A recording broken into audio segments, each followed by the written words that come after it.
41 பேர் இறந்திருக்கிறாங்க. அவசரமா ஒரு நபர் கமிஷன் அமைக்கிறாங்க. அவசரமா பதற்றத்தோட இறந்தவருடைய உடற்கூறு ஆய்வு செய்ய வேண்டும் ஒரு உத்தரவு பிறப்பிக்கப்பட்டு இரவு 1:45 மணிக்கு அந்த பணி துவக்கிறாங்க.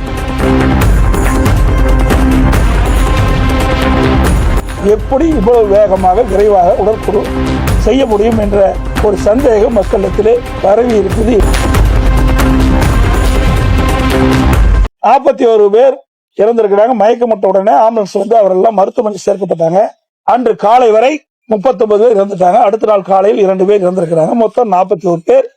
இதுல அவசரமா ஒரு நபர் கமிஷன் அமைக்கிறாங்க. அவசரமா பதற்றத்தோட அந்த உடற்கூறு இறந்தவருடைய உடற்கூறு ஆய்வு செய்ய வேண்டும் ஒரு உத்தரவு பிறப்பிக்கப்பட்டு மாவட்ட ஆட்சியர் பிறப்பிக்கப்பட்டு இரவு 1:45 மணிக்கு அந்த பணி துவக்கிறாங்க. அந்த கரூர் அரசு பொது மருத்துவமனையில 2 டேபிள் தான் இருக்குது. அதுக்கு மின் விளக்குகள்லாம் வேணும். அதுக்கு வேண்டியான வசதியெல்லாம் வேணும். அது 2 தான் இருக்குது. அப்படி 2 இருக்குதுன்னா இப்ப அமைச்சர் வந்து 3 இருக்குன்னு சொல்றாரு. சரி 3னே வச்சுக்கலாம் அவர் சொல்லபடி.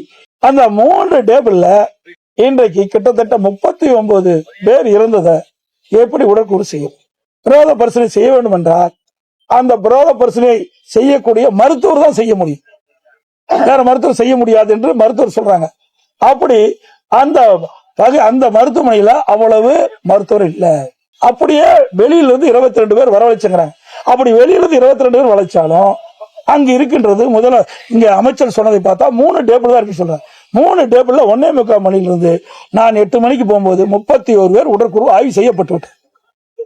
ஒரு உடற்கூறு ஆய்வு செய்வதென்றால் ஒரு உடலை உடற்கூறு ஆய்வு செய்வதென்றால் 1.5 மணி நேரம் வேணும். உடற்கூறு ஆய்வு செய்த பிறகு என்னென்ன காரணத்திற்காக அவர் இறந்தார் என்ற ரெக்கார்ட்லாம் பண்ண வேணும். இப்படி இந்த செயல்பாடெல்லாம் செய்வதற்கு சுமார் 1.5 மணி நேரம் தேவைப்படுவதாக மருத்துவர் சொல்றாங்க.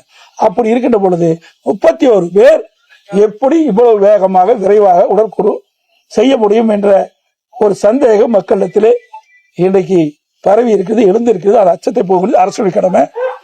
இதுக்கு நாங்க இந்த கேள்வி கேட்டா அதுக்கு ஏதாவது பதில் சொல்றாங்க.